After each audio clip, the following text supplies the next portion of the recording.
The year's 1993, the date's October 31st, and a virgin just lit the black flame candle. Welcome to IJustWatched, I'm Joseph, and welcome back to another Retro Rewind. And if it's your first time enjoying a Retro Rewind, the rules and regulations, just a quick reminder, any movie or show or entity that is requested for a Retro Rewind must be 5 years or older, one more again, 5 years or older, and it qualifies. And if you don't already know, we're talking Hocus Pocus. I mean, it's a must when it comes to the holiday season. It's October, so I have to watch it a couple times, all right? It puts a spell on me. I mean, it's been out since 93, but just in case, to be safe, spoiler warning, if you haven't seen it, after you watch this, you better go see this movie. Disney Plus, come on now. What are you doing? It's October. It's the spooky season. It's a must watch every year around this time. What's funny, when I watch this movie, there's very little I dislike, if anything, truly. I mean, I grew up watching it, so yes, I do have a bias towards this movie. The Sanderson sisters are amazing. They're hilarious. Like, I Put a Spell on You Forever will be a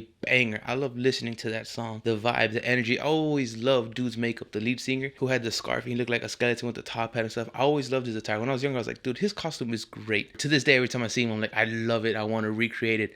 Never have, but I'm like, that's the one for me. Out of all the costumes we see, from Madonna to Dracula to the person in the alligator costume or crocodile, I didn't pay attention to the nose. But honestly, my biggest gripe or nitpick with this movie is Max, and it's not him entirely.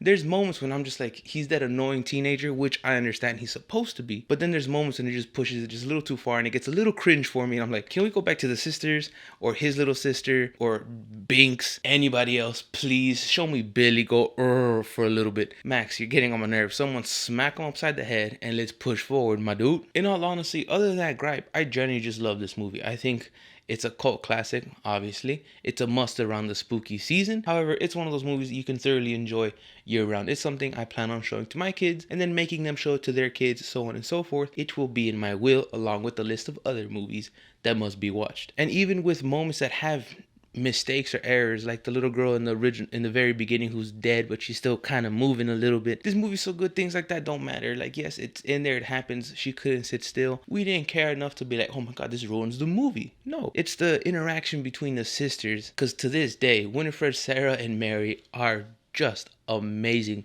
Those ladies killed the role, and I was super excited for the second one. You can check out the review for that. Please don't get me started. It does not exist to me. Even the character book, which every time, and I can't help it, someone says book, in my head I'm like, boo. Like, I can't help but kill that in my head. I've done it out loud sometimes. I'll get looks, I'm like, sorry. It has aged gracefully. The bit of effects that we get from the lightning to them flying still looks good. This movie obviously is highly rewatchable. I do have a bias, I'll be honest. So if you haven't seen this movie, after this, you need to go watch it. It's a classic. I generally struggle to find things I dislike about this movie. I think it's a fun movie. I love the characters. They're iconic. However, comparing a little bit to the ridiculous sequel, which I don't understand how anybody enjoyed that movie whatsoever. It's a cheap knockoff. As an iconic movie to some, to most, to me, or a cult classic to many, does it stand the change of times? Does it hold up still? And the answer to that, to me, simply is yes. I would love to hear your thoughts on it. Like I said, it's still watchable, still enjoyable. The music, the characters, the story.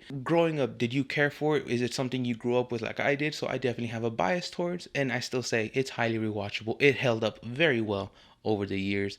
And the only thing truly bad about it is this horrible version of an attempt at a sequel. But again, I want to hear your thoughts, comments, questions, concerns, request. Remember, Retro Rewind, 5 years or older, for any movies, shows, media that you want to talk about, let me know. I love hearing from y'all. But until next time, stay safe, be well, y con mucho amor. Adios.